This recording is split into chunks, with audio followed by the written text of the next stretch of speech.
Are you tired of being overcharged and forced into paying a monthly subscription for your Mac and Windows software? Well, if you are, currently we're having a 50% off discount on all the latest Mac and Windows software, such as AutoCAD, SolidWorks, Photoshop, Microsoft Office, and much more. Our 50% off discount will be ending soon.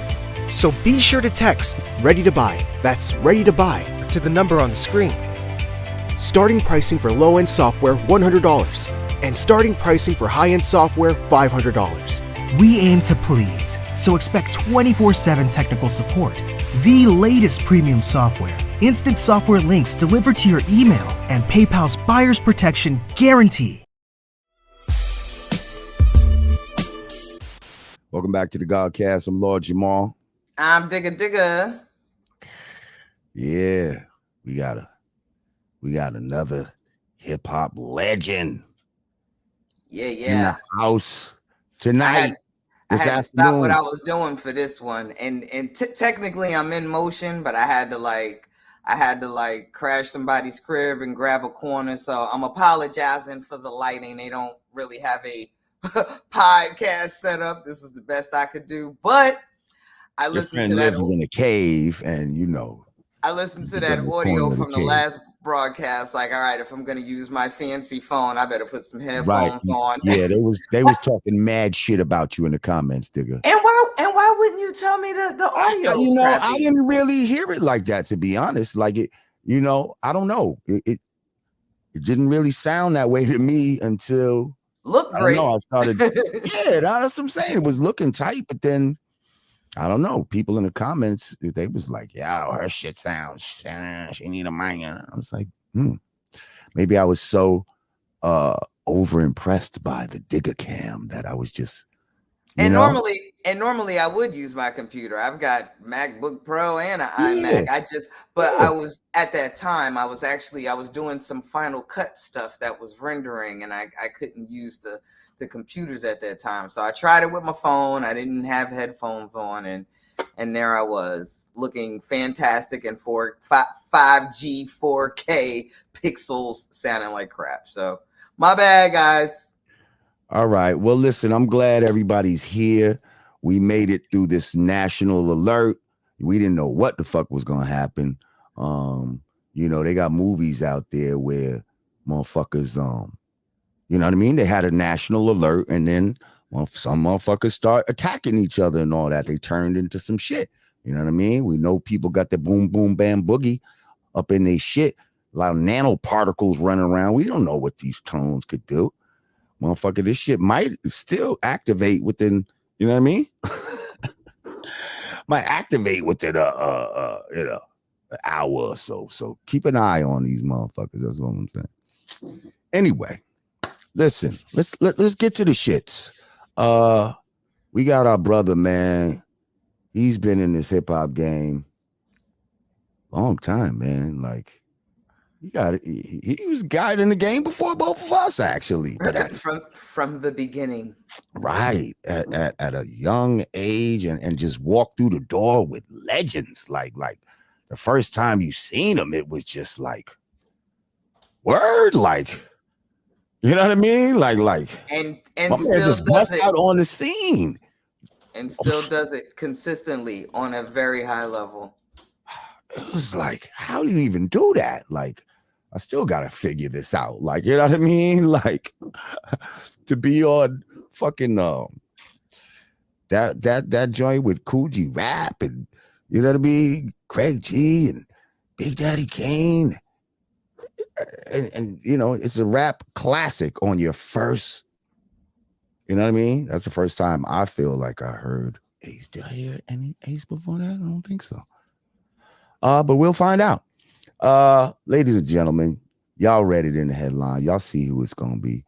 Let's welcome our brother, who also right now has the credits of being, what can I say, a playwright. He has a musical.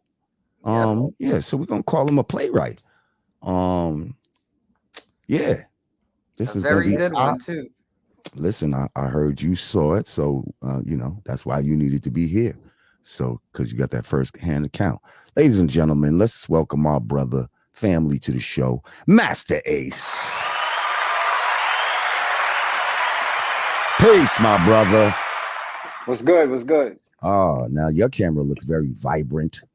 I like your colors in the background. Yeah, I know. I'm like background looking colorful. I'm jealous. Yeah, you looking nice. That orange, burnt orange. I like it. What's good, my brother? I'm good, man. I'm good. Good to be on the show finally. Yeah, man. It's great to have you, man.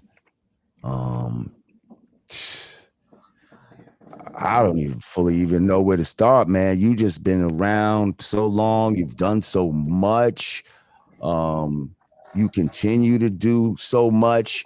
You're one of the rappers that I feel like over the years have kind of like you've just been able to just maintain and move through all these different eras. You seem to always keep up your appearance. Like, you know, I'm just now seeing a little gray in your beard, but basically you look like Masta Ace, like, you know what I mean, from back in the days. Like you're aging well, sir. Thank you.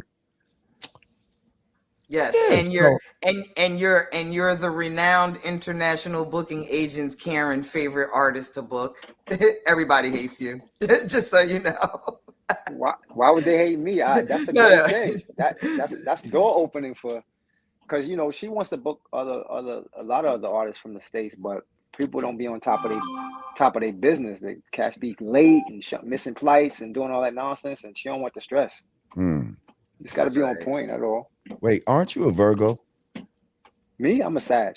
Oh, okay. Oh my God! I knew there was a reason that we just mesh. Oh, you a Sag too? Is that it? Absolutely a Sag. Oh, okay. December 4th. Ah, okay. That's Jay-Z's birthday, right? Jay-Z and Tyra Banks and a couple other people. And also, that's the birthday of Brand Nubian, All for One album. Ooh. Nice. That's the day that came out. So great day to be born. Matter of fact, let me shout out my pops. Yesterday was his born day, October 3rd. So shout out Mr. DeShalis, Big Larry D. How is his health? He's getting better. He's actually about to get out the hospital right now and go to a physical therapy rehab facility. Yeah. So I actually got to go over there after this. But yeah, that's good news. So anyway, let's just, man, I always just like to start stories from the beginning. Like, what's your story, bro? Like, where you from? You know what I mean? Matter of fact, let me ask you the quintessential question, what I like to ask a lot of people. When did you go from being a hip hop fan to a hip hop participant? So, when I was in high school, really before high school, junior high is when we first started DJing, had a little DJ crew. And we had a setup in my boy Rodney's crib on the 9th floor. We would go up to his crib and just cut up break beats. And where are we? Where are we? This is Brownsville, Brooklyn, Howard Houses Projects in Brownsville, Brooklyn. That's where I was born and raised. And it started off just DJing, just participating in that way. There was a lot of older guys that would bring the music out to the park in the summer. So I would go down there and I would stay down there at the park listening to the DJs play until the lights, the street lamp came on. Then I had to go in the house. But those were the early humble beginnings for me, just wanting to be a part of it. I didn't start rhyming probably until 8th or 9th grade. I started dabbling. And by the time I got to senior year, I was like one of the nicest dudes in the school. A couple other guys on the team rapped as well. And we ended up entering a little talent show at the high school, won first prize. And it was off and running from there. So you won first prize at a talent show. So how do you go from being at a talent show in Brownsville and then ending up in front of Marley Marl and all this type of shit to where you want to fucking, you know what I mean? you got on that legendary joint to where and Kane has been on this show before, and he told a story that was fucking hilarious about him. Glasses. Yeah. Glasses. About glasses. Yeah. That was fucking funny. So how did you go from that to being up there and niggas looking at you like they wasn't even sure until you put that work down and okay, glasses got that glasses got that shit. How did that all happen? So senior year was the talent show at my high school, Sheepshead Bay High School in Brooklyn. I was up there with 4 other teammates on the football team. All of us was on the team, and we ended up winning. We won. We were dope, but we definitely won because we were on the football team. We were mad popular. All the girls was cheering for us, so we won probably by default just because we were on the team. And then when I graduated, I went off to college. And about 2 years into my college time, I came home for Christmas, and my boy Scooter Rockwell, who's also from Brownsville, he's from Marcus Garvey Village, called me up and said there was a rap contest happening at USA in Queens, and he invited me to join him into the contest. I met him on the train. I had never been on stage in front by myself. You know, being up there with your 4 teammates is a lot more different than being up there by yourself. But for some weird reason, I didn't even have a second thought about it. I was like, yeah, and I guess I was that confident in what I had. So rode up there on the train and jumped on that stage for the first time in front of a room full of strangers and spit my rhyme, which was basically it was like kind of story rhymes, very reminiscent of Lottie Dottie. Do you remember any of it? I probably remember a few punchlines, but it was 2 parts. The first part was the first part of my rap was called Silver Suckers, and it was a rap about dudes who was wearing sterling silver, which at that point it had played out. It was like 86, and it was all about gold at that time. So I had a whole rhyme about dudes who were still wearing sterling silver. And it just so happened it was a dude in the audience that had on truck silver. He just had on like Mr. T amounts of sterling silver on. So I remember when niggas used to do that silver shit. Yeah, the crowd thought I was like literally dissing that specific guy. So they thought I was going at him. I wrote that that was just what I wrote. It just happened to fit the moment. And so they were like, oh, they were pointing at him. And so that was the first part of the rhyme. And then the beat switched and I went into this rap called A Hoe is a Hoe, which is just like basically like Lottie Dottie, just talking about meeting this girl and, going to her crib and this and that. And there just happened to be some whores right there. Like, nah, but it was, you know what it was at that time? Like people weren't really saying real crazy stuff on songs. It was anything you said that was even like innuendo, like sort of suggesting sex, that was enough to make people go crazy. Like, so it wasn't super raw stuff that you had to say. And so I had a bunch of punchlines in there, and I had the beat programmed to stop directly on the punchline and then continue. So I had it really, really set up. Programmed the drum machine on the train, on the F train on the way there, and made sure that the beat stopped where I wanted it to stop and continue where I wanted it to continue. And I ran through the hoe as a whole verse. And at the end of that, I hit him with that last punchline. Everybody went crazy. And it was like, yo, you made it to the finals. Come back next week. And I came back next week. And I made it. I was like in the top. It was like 30 people that first day. The second day was down to 10 or something. And I ended up winning. I had to write a whole new, because I was going to come with that same A Hoe is a Hoe rhyme, but I had to write a new verse because I didn't want to come with the same thing. So I had the same hook, but then I just wrote a whole different verse. So they were expecting A Hoe is a Hoe, but then I hit them with a whole different verse, and I just really that put it over the top. So I ended up winning, and first prize was you 6 remixed hours. Your own shit real quick. Yeah, I mean, I knew I couldn't come with the exact same rhyme. Like that wasn't gonna do it. I wanted to wow them with something new. So You didn't do the silver. Did you do the silver joint again? Nah, I didn't do the Silver Suckers. I just did the Hoe Is a Hoe, the new version of Hoe Is a Hoe, and you know, memorizing that joint in a week's time. I remember being on the train, going over it in my head, messing up.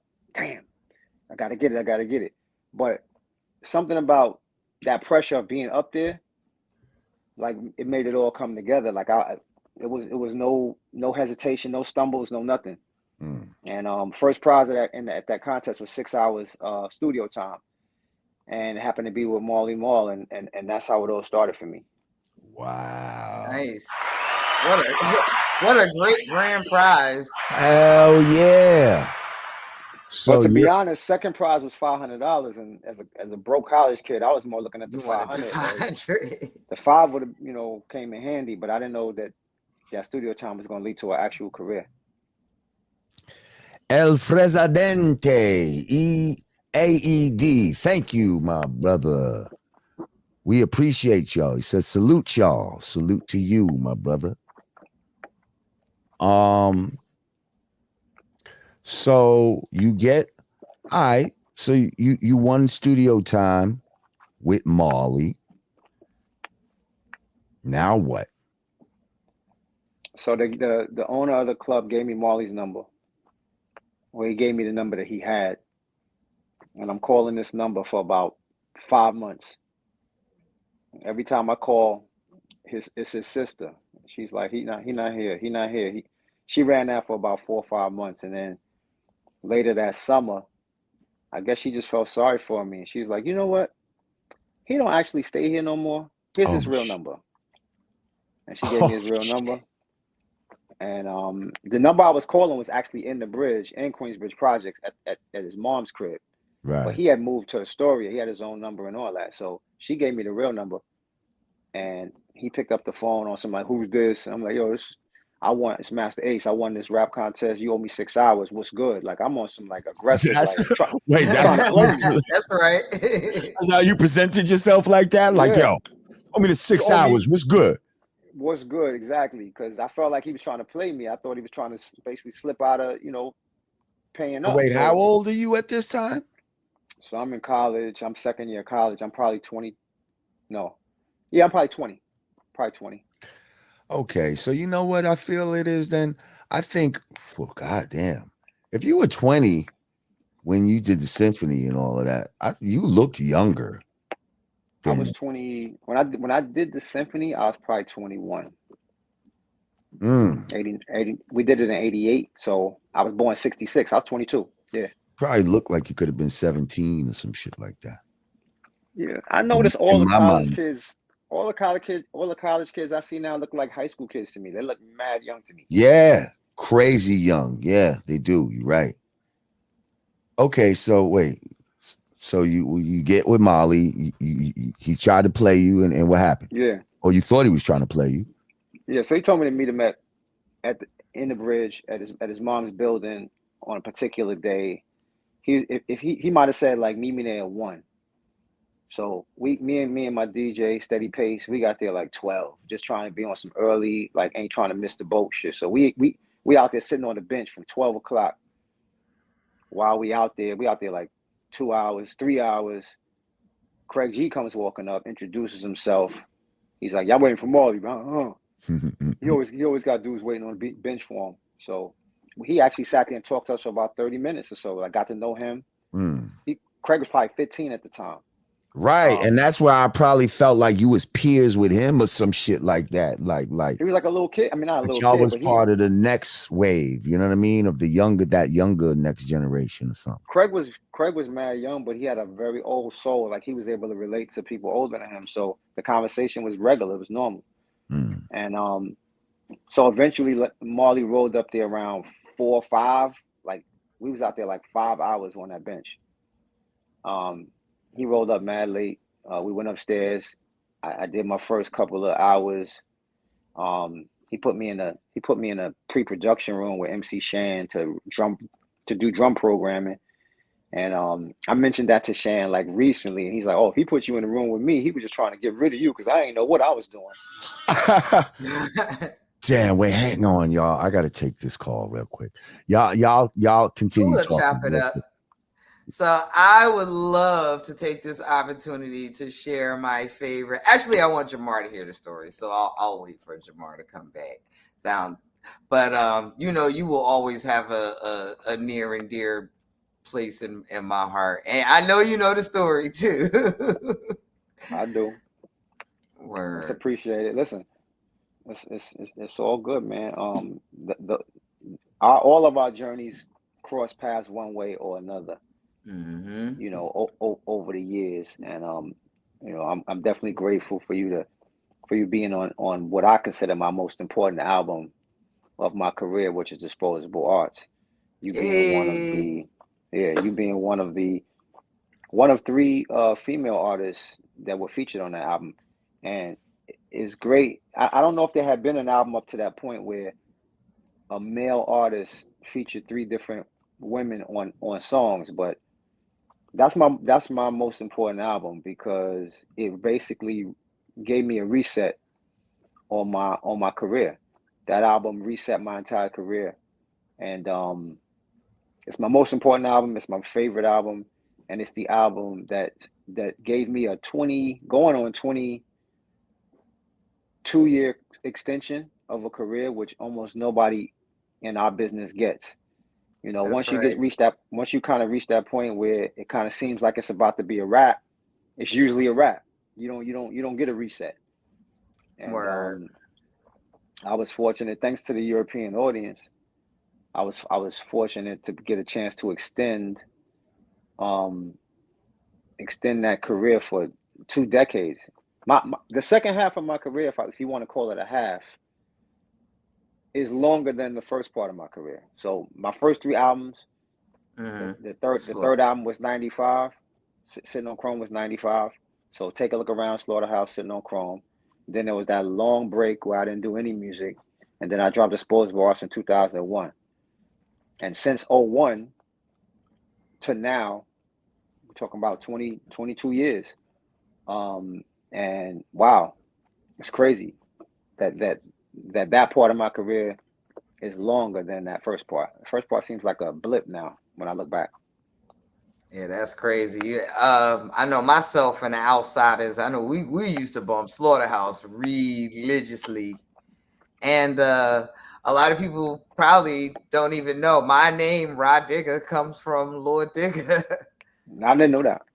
Yeah, so my nickname, my nick when I was I had a brief moment in my career where I was signed to DOS Effects and I had a rap partner and people used to call me Rod Diggity as my nickname. And once I stopped working with them and then, you know, the Iggity phase kind of went, it's like, okay, what is my name going to be? Like, what's my name going to be in real life? So I thought to shorten it to Digger because of Lord Digger. It was like, Bra Digger. Okay. Because I didn't know what to do with Diggity. Right. And Digger came to me because of Lord Digger. So you yeah. What was the name of the group that you were signed to with Josh?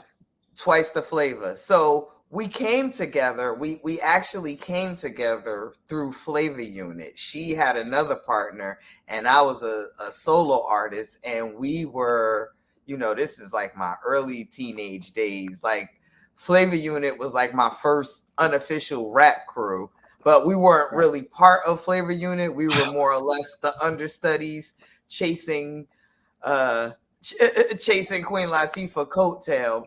But ultimately, we stopped working with them, and then we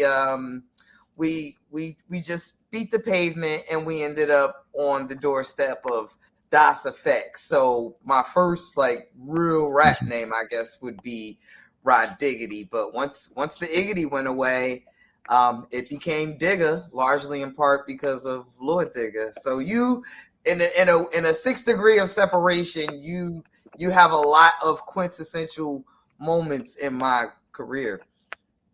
Very cool. Pardon me, y'all. I had to, you know, that was the hospital call and I had to answer that.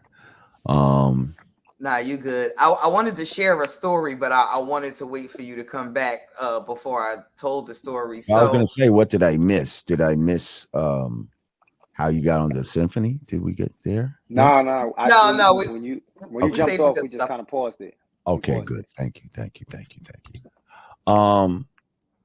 So where would would you like to tell your story now, Digga? Or I would love to. So, my very first official, like, I'm a rapper luxury car came to me by way of Master Ace. Up until I worked thank with you, Heck Ace. Nine. up until the point I worked with Ace, and he paid me to appear on his album on a song, the type I hate. I was pretty much, struggling artist with driving hoopties, doing what I got to do. It was that check that allowed me to be able to afford a down payment on a Land Rover. So that was like my first I'm a rapper vehicle, and it came to me by way of Master Ace. Wait. So I just missed this. Hang on. How did you get paid? You did a verse for Master Ace. How did you get paid for Master Ace? Master Ace had a recording budget. Oh, okay. And he paid me a substantial amount of money to spit a verse on his album. Substantial amount. he paid, Not by today's standards. Yeah. At the not by today's. Right, but back then, yeah. Back then, it was substantial enough for me to be able to go to the Rover dealer and cop myself myself a Land Rover. Nice. So every time I see it, I always say, yes, Ace, you bought me my first luxury whip. You put me in a luxury car game. Well, there you go. Yeah. Ain't that some shit? Okay, so yeah, I want to get back to the symphony and all of that. How the hell? This is your first joint. How the hell you're recording with Marley? Obviously, he's like, this guy's dope. See, I didn't know that at the time. I think it was gradual. Yeah, because he put you in the room with Shan, and Shan's like, I didn't know what the fuck I was doing. So he was just trying to burn those hours to get rid of me. But eventually, we recorded a couple of demos, and I think by virtue of him hearing those demos, I think at that point he's like, "Yeah, dude is kind of high." So once I hit the 6 hour mark, he was like, "Yo, come back, keep coming back." And so that junior year of college went by, and then my senior year, and I'm going back to his crib during the summers. I'm going back, and then that senior year when I graduated, at that point I probably had like, I don't know, 4 or 5 songs that we had recorded, and 2 of the songs he decided to put on his album, Marley in Control. And the same year I graduated from college is the same year that he basically told me, I'm putting these 2 songs on my album and I want you to be a part of the record. And so that was a big year for me, because that was the same year that the Symphony got recorded, because we did a photo shoot for the album cover. That's the picture of all of us in the back next by the jet. And that day I overheard Craig and Marley talking about taking Kane and G-Rap to his crib in Astoria to record one last song for the album. And so I was just so curious to hear this song. And Craig didn't have a ride, and I was driving, so I was like, "Yo, I'll take you over there." But truthfully, I just wanted to be nosy. I wanted to hear this song. I was a big Kane fan. I met Kane that day. I don't know if he mentioned that, but the day of that picture was taken, that's the same day I met him. I think he did. He may have mentioned that. Yeah, we met. I met Biz and Kane that day for the first time. I had already met Shan. I had already met G-Rap. But those 2 guys, Biz and Kane, I met that day. So I overheard them going to Marley's crib to record this one last song. And I just wanted to be a fly on the wall, really. I wasn't going there to try to get on the joint or nothing. I just wanted to hear the song, hear the rhymes. So I tagged along, hung out. Marley had the beat playing. They were all vibing, writing or whatever. And when the time came to somebody to go in the booth first, there was this whole big debate about who was going to go in and lay their verse down first. Because everybody wanted to be Reggie Jackson, probably. Yeah, everybody back then that was what you wanted. You wanted to rhyme last, the anchor leg. You want to be cleanup. The anchor leg. Now we all learned that it's better to lead off the joint because they might cut the record off real quick. Right. So after this debate going back and forth between the three of them, Marley just looks over at me. Yo, you got something? You got a verse you could just lay something down real quick. These guys acting scared. You know, if you lay something down, then maybe they'll loosen up. So I was like, all right, I got something, and I just spit one of my memorized rhymes. I walked around with 10 to 12 verses always for any situation. So I spit one of those memorized joints, laid it down, and you know, I guess when I went in the booth initially, that was when the whole conversation with G-Rap and Kane ensued, where they were talking about, yo, this guy, who this guy? He throwing glasses on the joint, yo, I'm about to be out. Oh man. It was hilarious the way Kane told it. Excuse me 1 second, guys. I gotta run grab my computer charger. So they had I guess they had a plan to go to the pizza shop and just never come back. Right. That was their plan. And the only thing I could think of is they must have heard my first take before they left. And then they had another sidebar like, yo, glasses yeah. right. Oh man. And so you made it on. So now did you stay for the whole, you put your shit down, and after you put your shit down, everybody that was in there was like, oh, all right. Yeah. You got pounds and all that type of shit. So now the next person went, Craig went. Yep. Then G-Rap went. And I'm be honest with you, when I heard G-Rap's verse, I started thinking about other verses I should have said instead of the verse I did say. I was like, damn. He just went so in on it. I was like, damn, I should have said this rhyme instead of that rhyme. Start second guessing my shit. Yeah. Because G-Rap got just super busy on it. But it was what it was, you know. And remembering that I don't think there was ever really a plan to keep me on the song. I don't think there was a plan to keep me on the song. I think it was just more or less him trying to get guys warmed up. Get them. He was a placeholder, you believe, but somehow, and it ended up being that shit when he played it for everybody. It was like, yo, that whole shit is some shit. Exactly.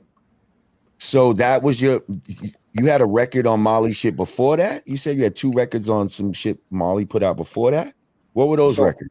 So the same album that the Symphony is on, it's called Marley Marl in Control. I got 2 songs on that album, a song called Keep Your Eyes on the Prize and a song called Simon Says. And those were my 2. Those were 2 of my demos that we had recorded over the course of that last year and a half. And so he put 2 of those songs on his album. Because I'm trying to remember if I heard those songs, because I started as a DJ, so I have a lot of records in my head and I was definitely on to a lot of cutting edge shit. Like if I liked your shit, I'm gonna play your shit. Those songs were, I would say those songs were pretty forgettable. Like they weren't songs that raised your eyebrow. He chose those records. We had other joints that I would have probably preferred he put on there, but he chose those for whatever reason. Maybe he wanted variety. Right. So he chose those records, and it was what it was. So for all intents and purposes, we could say that the public was first introduced to you on the Symphony, yes? For sure, because we shot a video and nobody had ever heard I definitely remember just in my mind being like, who is this kid? You know what I mean? Like he just came out. I never heard of him. You know what I mean? Like as a Queensbridge, and he whispers in the background. Like I feel like I've been following this Juice Crew thing, and just boom. You know what I mean? Because everybody else had records out. Craig had Shout Rap, and he had Duck Alert was getting airplay. He had Shout Rap, and he was on Juice Crew All Stars. G-Rap had It's a Demo. He had Rikers Island. That was my first time I heard. So G-Rap had like 3 singles. I'm Fly was another joint he had. So he had records out. And Kane, of course, had records out. So all of them had been heard on records before. I was the only unknown. Right. And you basically though, what was dope, it was like you represented for all the unknown niggas out there. You know what I mean? Like you had all of our spot. You know what I mean? Like I would have loved been on the fucking symphony. But fucking Master Ace was lucky enough to fucking be in the right place at the right time to fucking do that shit. Like, and that's beautiful. Like, you know what I mean? Matter of fact, let's clap it up for that. Right place, right time, right round. So did it feel like after you heard it, did you feel like, yo, I'm on a classic right here. Like this shit. No. Not at all. Not at all. I thought, tell me, what did it feel like? It didn't feel like anything because I didn't think he was keeping my verse. I thought the plan was just to have Craig set it off, and it wasn't until he played it on the radio that I realized that he kept my verse. So once you hear it on the radio and you're like, oh shit. My phone started ringing. My phone started ringing off the hook. Off the hook. And you're like, what the fuck? On my mom's phone. Yeah, people was calling my mom. Yo, that's you. And your mom like, don't be tying up my line. This is when that was call waiting. A busy signals. One way. Freeway call, all of that. Yep.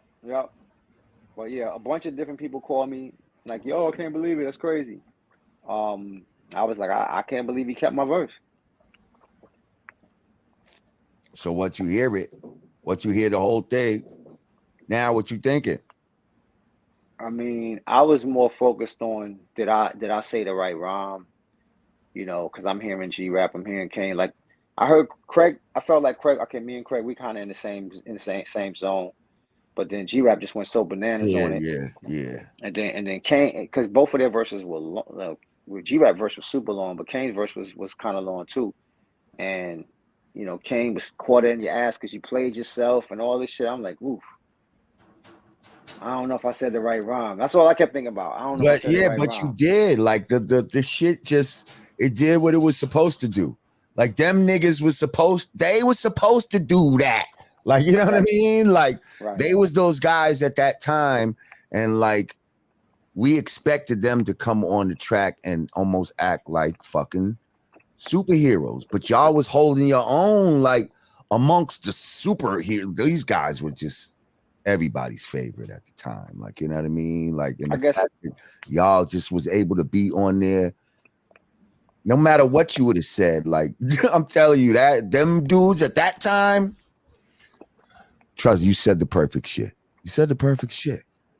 To make people recognize you, and you made yourself stand out. Like, you know what I mean? You wasn't trying to sound like nobody else. Like, that's what I liked about your style too. It was like, okay. You know what I mean? I appreciate it.